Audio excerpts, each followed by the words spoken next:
গুরুত্বপূর্ণ। আমার কাছে মনে হয় যে সামনে লিপু ভাই যখন দল বানাবে তখন তিনিও চিন্তা ভাবনা করতে পারেন যে তিনি নেমে গেলে কেমন হয়। অভিজ্ঞতাকে আপনি গুরুত্ব দিচ্ছেন আর আপনি মেহেদী হাসান মিরাজের অভিজ্ঞতা ভুলে যেতেছেন। অভিজ্ঞতার কথা যদি আপনি বলেন, নাইম শেখ কি এখন অনভিজ্ঞ বাচ্চা শিশু দুধ খায়? এই অভিজ্ঞতা নিয়ে লিটন দাস এবং নাজমুল হোসেন শান্তর পারফরমেন্সটা কি ন্যাশনাল টিমের হয়ে গত 1-1.5 বছরে? এন্ড অফ দ্য ডে আমাদের ক্রিকেটাররা পরে গিয়েও সুযোগ পায় না, দলের মধ্যে থেকেও দলকে জেতাতে পারে না এবং গুড ফর নাথিং কিছুই হয় না এখান থেকে।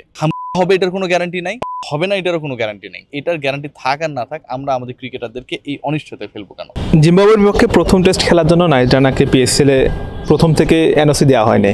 তার বদলে যে পেসারকে নেওয়া হয়েছে তিনি আবার ফর্মে ফিরে গেছেন, এজন্য নাহিদ রানা পিএসএল এ গিয়েও খেলতে সুযোগ পাচ্ছেন না। নাহিদকে আসলে প্রথম থেকে এনওসি দিলে আসলে সমস্যাটা কি হতো, বা খুব বেশি অসুবিধা হয়ে যেত?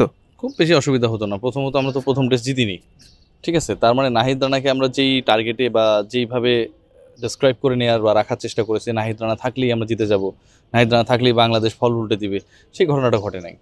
দ্বিতীয় যে পয়েন্টটা সেটা হচ্ছে নাহিদ রানা ওই পার্টিকুলার টেস্টে খুব বেশি ইনফ্লুয়েন্সিয়াল রোল যে প্লে করতে পারছে তাও কিন্তু না, সেটাও সম্ভব হয় নাই। হ্যাঁ, তো এন্ড অফ দ্য ডে কী হয়েছে দেখেন, একজন ক্রিকেটার আপনার, আমি আবারও বলবো যে বাংলাদেশের সামনে মিশনটা কি? টি-20 বিশ্বকাপ।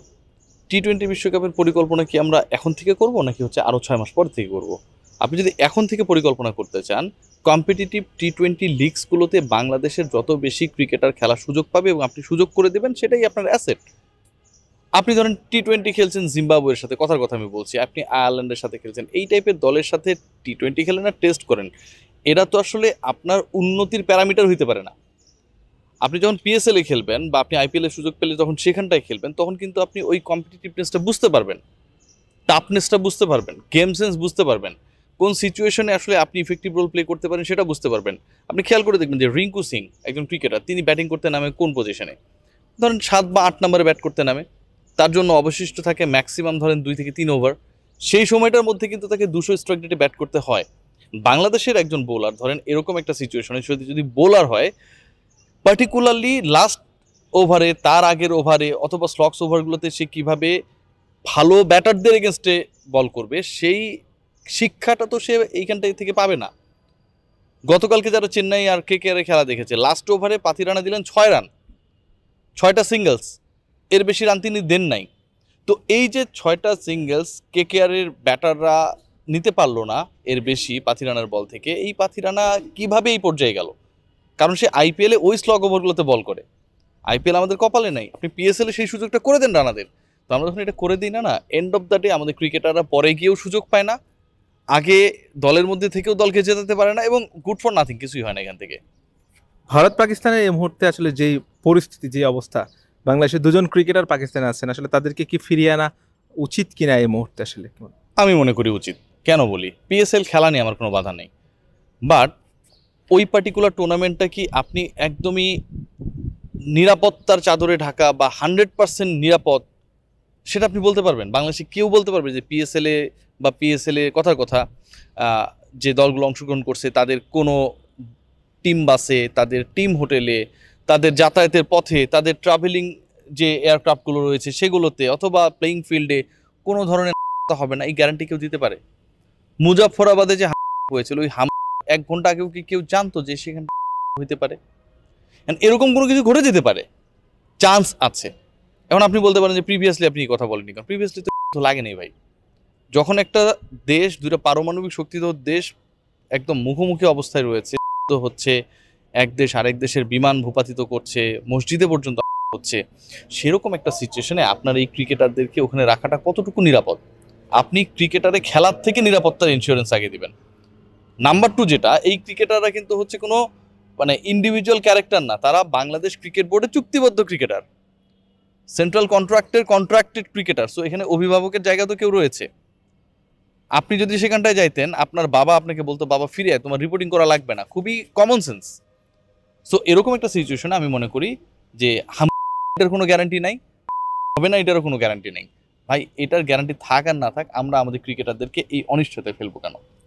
2026 বিশ্বকাপকে সামনে রেখে বাংলাদেশ টি-20 দলটা সাজানো হয়েছে।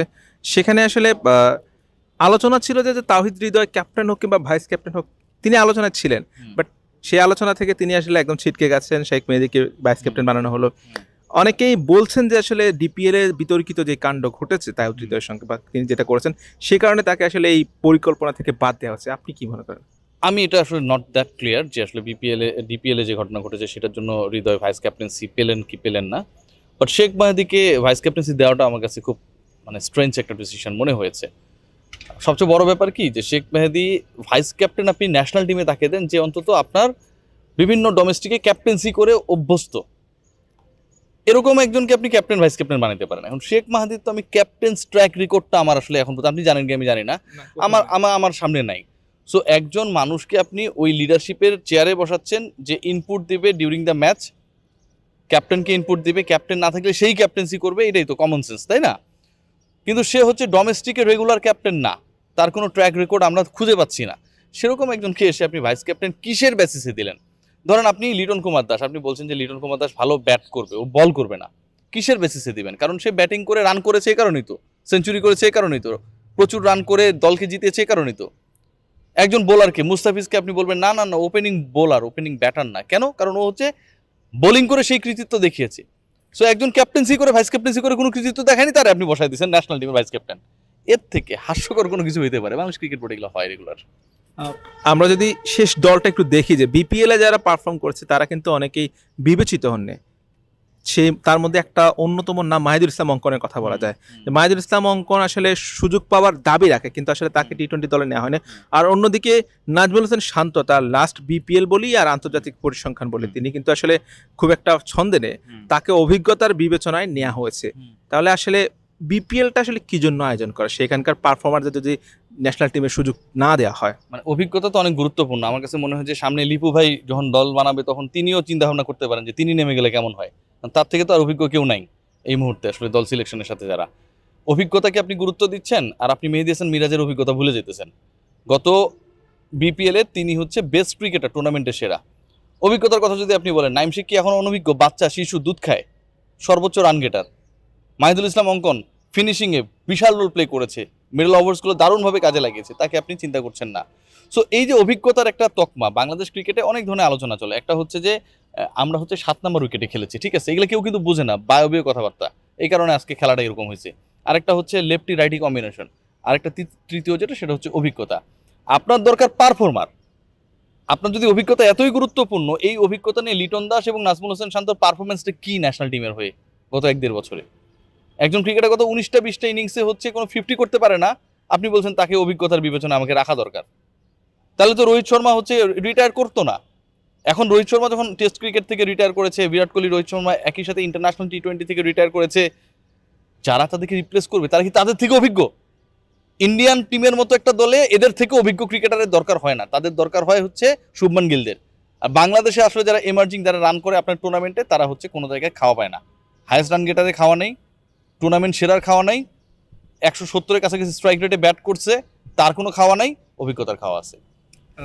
নুরুল হাসান সোহান তিনি আসলে ডিপিএল এ দুর্দান্ত পারফর্ম করেছেন, এই দলের হয়েও করছেন। আসলে সোহানকে আসলে আর কত পারফর্ম করলে আসলে তাকে বিবেচনা করা হবে, তাকে আসলে বিবেচনা করা উচিত কিনা? এটা আসলে আমার কাছে মনে হয় যে সোহান যদি আরো 10 বছর এভাবে খেলে এবং যথেষ্ট অভিজ্ঞ হয়, তাহলে সোহানের জন্য লিপু ভাইয়ের চিন্তা ভাবনা করবে।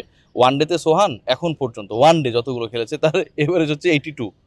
সো এই যে মানে আমাদের দল যারা বানায়, এরা অনেকে আমি জানি যে ক্রিক ইনফো ওই প্রিন্ট আউট করে তারপরে নিয়ে দল নিয়ে বসে, খেলাও তো দেখতে যায় না, আপনি দেখেছেন তো। মানে আম্পায়াররা হার্ট অ্যাটাক করতেছে, ক্রিকেটাররা হার্ট অ্যাটাক করতেছে, কিন্তু আমাদের নির্বাচকরা সাহেবরা হচ্ছে খেলা দেখতে যায় না। আমি রিপোর্ট করার পর 2-1 ম্যাচে গেছিল। তো এদেরকে দিয়ে আপনি কি আশা করতে পারেন? I don't expect anything from mister Lipu and his panel better then Nannu and his panel.